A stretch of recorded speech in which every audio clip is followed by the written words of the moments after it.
कैसे अमेरिका की फौज वेनेजुएला के अंदर घुसती है। कैराकस के आसपास हेलीकॉप्टर्स, कम्युनिकेशन ब्लैकआउट हो जाता है और फिर एक तस्वीर बाहर आती है जो दुनिया भर के सोशल मीडिया में फैल जाती है कि वेनेजुएला के प्रेसिडेंट निकोलस मेडुरो और उनकी बीवी को गिरफ्तार किया गया। This was one of the most stunning, effective and powerful displays of American military might and competence in American history. Nicolas Maduro के हाथों में हथकड़ी, आंखों पर पट्टी और कान बंद करके मुल्क के बाहर ले जाया गया और सीधा यूएस ही ले आया गया। ये तस्वीर एक चीज का सिग्नल बन गई कि अमेरिका दुनिया को ये याद दिलाना चाहता है कि पावर का असली मालिक आखिर है कौन। ये गिरफ्तारी से ज्यादा मैसेज सेंडिंग का आइडिया था। अगर कोई मुल्क ग्लोबल सिस्टम को चैलेंज करे तो उसकी सॉवरेनिटी सिर्फ कागजों पर ही रह जाती है।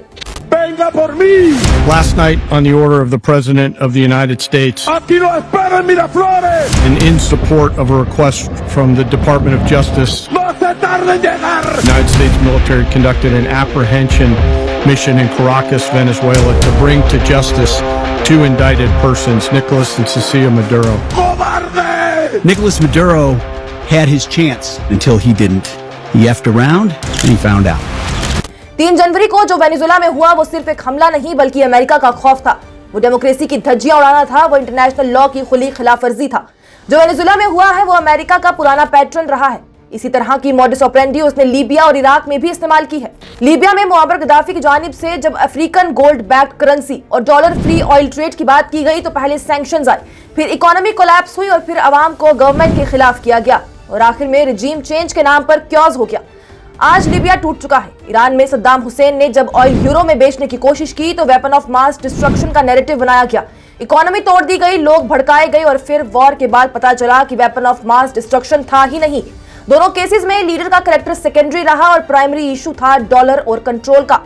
वेनेजुएला में भी इसी पैटर्न के साइंस देखे गए हैं, पर सवाल यह रहा कि वेनेजुएला अंदर से कैसे टूटा। जवाब है मीर जाफर पैरेलल।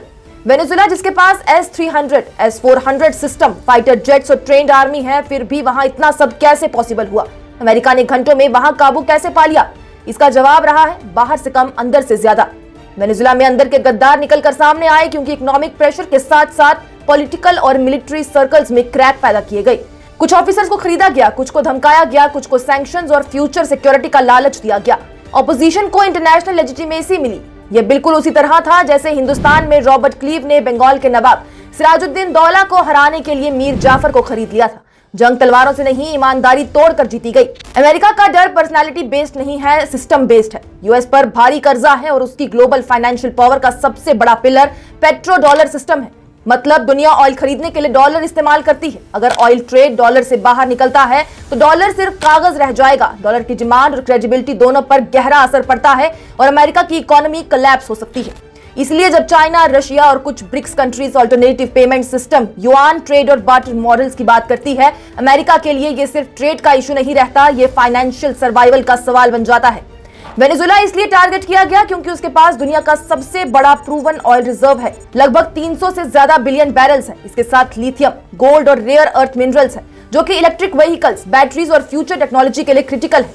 ये सिर्फ आज का तेल नहीं बल्कि कल की टेक्नोलॉजी का कंट्रोल है।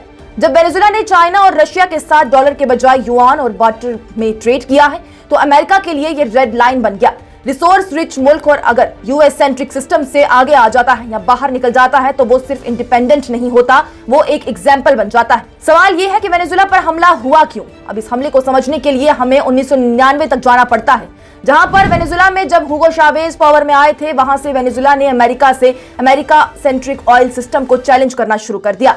तेल नेशनलाइज हुआ, अमेरिकन ऑयल कंपनीज का कंट्रोल कम हुआ और चाइना, रशिया जैसे मुल्कों के साथ डायरेक्ट एनर्जी पार्टनरशिप बनी। अमेरिका के लिए यह सिर्फ आइडियोलॉजिकल प्रॉब्लम नहीं था, यह स्ट्रेटेजिक अलार्म था। चावेज के बाद निकोलस मेडुरो ने वही लाइन कंट्रोल रखी और यहीं से sanctions, currency pressure, diplomatic isolation और ऑपोजिशन बैकिंग का एक लंबा फेज शुरू हो गया। 3 जनवरी का लम्हा चाहे मिलिट्री हो या पॉलिटिकल एस्केलेशन, इसी 25 साल पुरानी टेंशन का एक एक्सटेंशन था। कोई अचानक घटना नहीं थी। वेनेजुएला में जो हमला हुआ है उसका भी एक जरूरी पहलू था ऑपोजिशन का। ऑपोजिशन को मारिया कोरिना मचादो को नोबेल प्राइज मिलना, मचादो को western media, US aligned platforms और यूरोपियन पॉलिटिकल सर्कल में डेमोक्रेटिक फेस के रूप में एग्रेसिवली प्रोजेक्ट किया गया। पहले एक थीम सेट किया गया। डोनाल्ड ट्रंप ने हर मुल्क से खुद को नोबेल पीस प्राइज जितवाने के लिए कहा और आखिर में नोबेल पीस प्राइज मिला मारिया कोरिना मचादो को।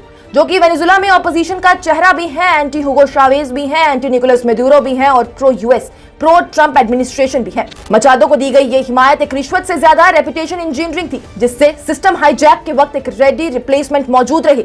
इसी बीच वेनेजुएला पर अमेरिका का 2020 का ऑपरेशन भी बातचीत में है।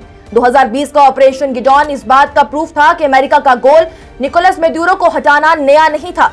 कोलंबियन कोस्ट से मर्सिनरीज घुसे, मिशन था रिजीम चेंज। ये ऑपरेशन फेल हुआ, फाइटर्स पकड़े गए और अमेरिका को डिस्टेंस बनाना पड़ा। उस वक्त वेनेजुएला की आर्मी और लोग यूनाइटेड थे, वो बिके नहीं, इसलिए प्लान एक्सपोज हो गया। बाद के सालों में वही चीज और ज्यादा सोफिस्टिकेटेड तरीके से की गई, इकोनॉमिक, पॉलिटिकल और साइकोलॉजिकल प्रेशर के साथ। बात करें अमेरिका के निकोलस मेडुरो और उनकी बीवी पर लगाए गए इल्जामों की और उनकी हकीकत की, तो अमेरिका ने मेडुरो पर ड्रग्स, नार्को टेररिज्म और टेररिज्म फंडिंग के इल्जाम लगाए, लेकिन आज तक इन इल्जामों पर किसी भी इंटरनेशनल कोर्ट का कन्विक्शन नहीं आया। प्रूफ ज्यादातर इंटेलिजेंस क्लेम्स और एनोनिमस सोर्सेज पर बेस्ड रहे। अगर ड्रग्स ही असली वजह होते तो मैक्सिको पर फुल स्केल एक्शन होता। अगर ह्यूमन राइट्स क्राइटेरिया होते तो सऊदी अरब पहले निशाने पर होता। अगर टेररिज्म स्टैंडर्ड होता तो कई यूएस एलीट स्टेट्स भी सवालों के कटघरे में आ जाते।